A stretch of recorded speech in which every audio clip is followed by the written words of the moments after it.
किती दिवस झाले? प्रशासन मला रोज विचारते मधुकर, वडिलांना सांगता येत नाही का आधी माझं शिक्षण मग बाकी सगळं ते? काय सांगू सर, आणि कसं सांगू?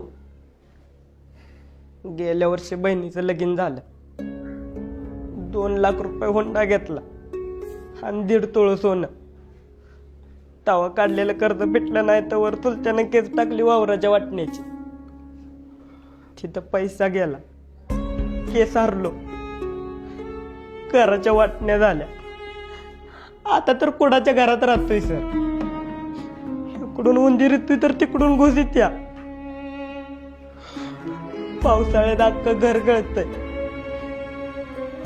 घरातली भांडी कमी पडते, पण पत्र्याची पानं काय गळायची थांबत नाही.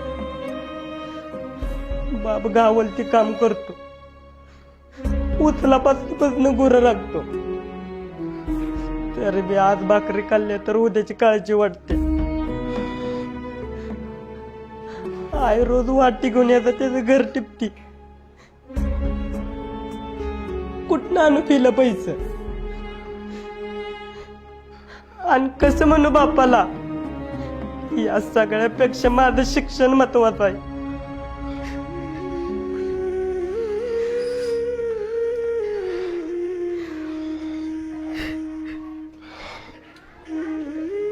चला लिहून का सगळ्यांनी?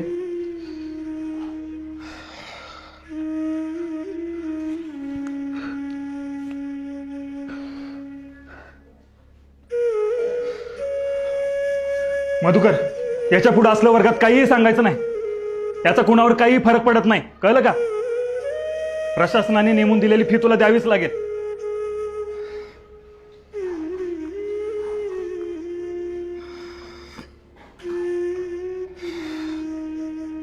मधुकर, जाताना स्टाफ रूम मध्ये भेटून जा. तुझ्या वडिलांसाठी एक निरोप आहे. बस खाली.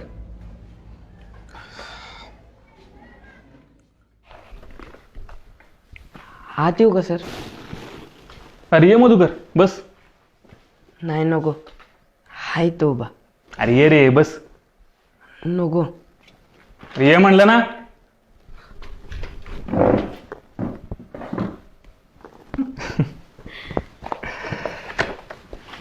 मला सांग, कोण कोण असतं घरी? आई वडील असतात आणि 2 बहिणी आहेत. एकीचं लगीन झालंय, एकीचं यंदा होईल. बहिणीचं वय किती रे? माझ्यापेक्षा 3 वर्षांनी मोठी आहे. तुझं 14, म्हणजे तिचं 17 असेल. एवढं लवकर लग्न कसं काय? कधी कधी परिस्थितीसमोर हात टेकावे लागतात मॅडम. सगळीकडेच तुमचे सरकारी नियम लावून चालत नाही. शिक्षक असून तुम्ही असं म्हणता कांबळे सर?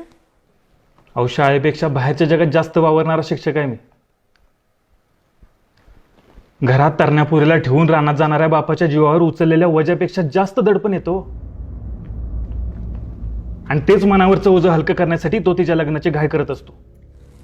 अहो पण तिने शिक्षण घ्यायला हवं होतं असं तुम्हाला खरंच नाही वाटत?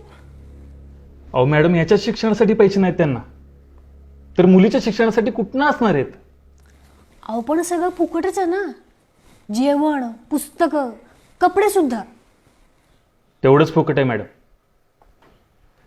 शाळा दुपारचं जेवण देते आणि त्याच जेवणाचा डबा आणल म्हणून पोरांना शाळेत पाठवणारा आईबाप बघतो ना, तेव्हा त्याच व्यवस्थेचा भाग असल्याची चीड येते. घरी भाकरीची तरा असल्यावर काय वाटतं याची झळ तुमच्यापर्यंत पुचली नसेल म्हणून तुम्ही असं बोलताय मॅडम. अहो, ज्या घरी भाकरीसाठी आईबाप रानोमाळ फिरतात त्या घरचं सगळं त्या मुलीलाच बघावं लागतं की. आणि कसं आहे मॅडम, तुमच्या भूमितीतल्या गोलापेक्षा भाकरीचा गोल जास्त मोठा असतो तिच्यासाठी.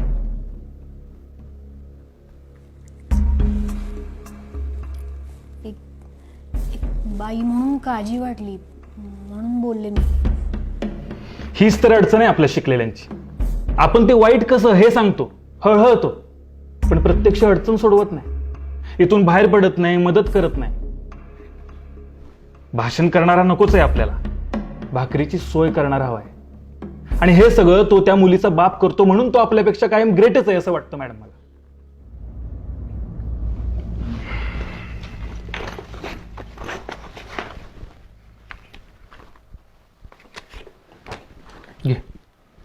अहो नाही नको, बापाला सांगितलं करतील ते.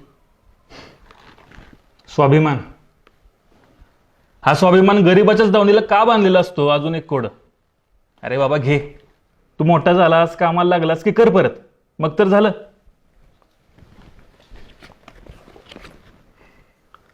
अहो फी फक्त 750 आहे, हे जास्त आहेत. अजून एक वाईट गुण, इमानदारी. अरे बाबा ठेव, लागतील तुला. आणि अजून काय लागलं तर मला मागायचं, कुणासमोर हात पसरायचे नाहीत काय. आणि तू काय काळजी करू नकोस, मी नीट लिहून ठेवेन. तू मोठा झालास, कामाला लागलास की कर मला परत. पण आता एक शब्द बोलू नकोस. उद्याची उद्या फी भरून टाकायची. आणि आता फक्त अभ्यासाचाच विचार करायचा काय. चला.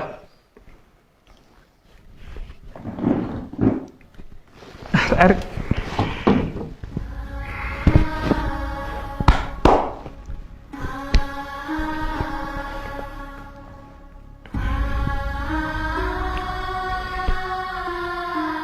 सर, हे एकदा फिरवू का?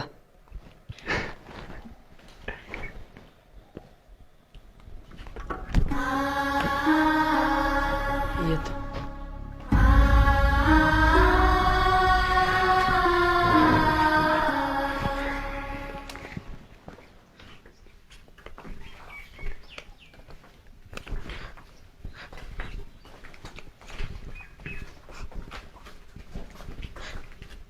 मध्या, काय झालं रडायला?